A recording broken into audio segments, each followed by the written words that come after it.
Hello दोस्तों, आज हम आपके लिए लाए हैं अकबर और बीरबल की कहानी सोने की खेती। अकबर के महल में कई कीमती सजावट की वस्तुएं थीं, लेकिन एक गुलदस्ते से अकबर को खास लगाव था। इस गुलदस्ते को अकबर हमेशा अपनी पलंग के पास रखवाते थे। एक दिन अचानक महाराज अकबर का कमरा साफ करते हुए उनके सेवक से वह गुलदस्ता टूट गया। सेवक ने घबराकर उस गुलदस्ते को जोड़ने की बहुत कोशिश की, लेकिन नाकाम रहा। हार कर उसने टूटा गुलदस्ता कूड़ेदान में फेंक दिया और दुआ करने लगा कि राजा को इस बारे में कुछ पता न चले। कुछ देर बाद महाराज अकबर जब महल लौटे तो उन्होंने देखा कि उनका प्रिय गुलदस्ता अपनी जगह पर नहीं है। राजा ने सेवक से उस गुलदस्ते के बारे में पूछा तो सेवक डर के मारे कांपने लगा। सेवक को जल्दी में कोई अच्छा बहाना नहीं सूझा तो उसने कहा कि महाराज, उस गुलदस्ते को मैं अपने घर ले गया हूँ ताकि अच्छे से साफ कर सकूं। यह सुनते ही अकबर बोले, मुझे तुरंत वो गुलदस्ता लाकर दो। अब सेवक के पास बचने का कोई रास्ता नहीं था। सेवक ने महाराज अकबर को सच बता दिया कि वो गुलदस्ता टूट चुका है। यह सुनकर राजा आग बबूला हो गए। क्रोध में राजा ने उस सेवक को फांसी की सजा सुना दी।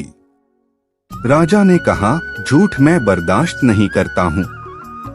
जब गुलदस्ता टूट ही गया था तो झूठ बोलने की क्या जरूरत थी। अगले दिन इस घटना के बारे में जब सभा में जिक्र हुआ तो बीरबल ने इस बात का विरोध किया। बीरबल बोले कि झूठ हर व्यक्ति कभी न कभी बोलता ही है। किसी के झूठ बोलने से अगर कुछ बुरा या गलत नहीं होता तो झूठ बोलना गलत नहीं है। बीरबल के मुंह से ऐसे शब्द सुनकर अकबर उसी समय बीरबल पर भड़क गए। उन्होंने सभा में लोगों से पूछा कि कोई ऐसा है यहाँ जिसने झूठ बोला हो। सबने राजा को कहा कि नहीं, वो झूठ नहीं बोलते। यह बात सुनते ही राजा ने बीरबल को राज्य से निकाल दिया। दरबार से निकलने के बाद बीरबल ने ठान ली कि वो इस बात को साबित करके रहेंगे कि हर व्यक्ति अपने जीवन में कभी न कभी झूठ बोलता है। बीरबल के दिमाग में एक तरकीब आई, जिसके बाद बीरबल सीधे सुनार के पास गए। उन्होंने जौहरी से सोने की गेहूं जैसी दिखने वाली बाली बनवाई और उसे लेकर महाराज अकबर की सभा में पहुंच गए। अकबर ने जैसे ही बीरबल को सभा में देखा तो पूछा कि अब तुम यहाँ क्यों आए हो। बीरबल बोले, जहां पनाह, आज ऐसा चमत्कार होगा जो किसी ने कभी नहीं देखा होगा। बस आपको मेरी पूरी बात सुननी होगी। राजा अकबर और सभी सभापतियों की जिज्ञासा बढ़ गई और राजा ने बीरबल को अपनी बात कहने की अनुमति दे दी। बीरबल बोले, आज मुझे रास्ते में एक सिद्ध पुरुष के दर्शन हुए। उन्होंने मुझे यह सोने से बनी गेहूं की बाली दी है और कहा कि इसे जिस भी खेत में लगाओगे वहां सोने की फसल उगेगी। अब इसे लगाने के लिए मुझे आपके राज्य में थोड़ी सी जमीन चाहिए। राजा ने कहा, यह तो बहुत अच्छी बात है, चलो हम तुम्हें जमीन दिला देते हैं। अब बीरबल कहने लगे कि मैं चाहता हूँ कि पूरा राज दरबार यह चमत्कार देखे।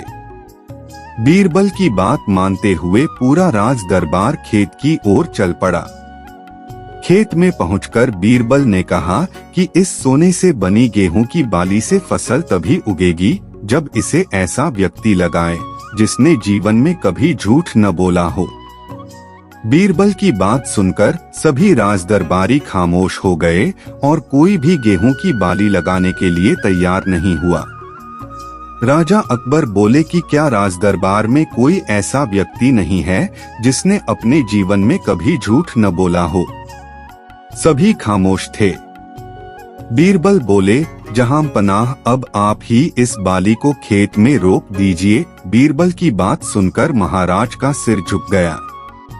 उन्होंने कहा, बचपन में मैंने भी कई झूठ बोले हैं तो मैं इसे कैसे लगा सकता हूँ। इतना कहते ही बादशाह अकबर को यह बात समझ आ गई कि बीरबल सही कह रहे थे कि इस दुनिया में कभी न कभी सभी झूठ बोलते हैं। इस बात का एहसास होते ही अकबर उस सेवक की फांसी की सजा को रोक देते हैं।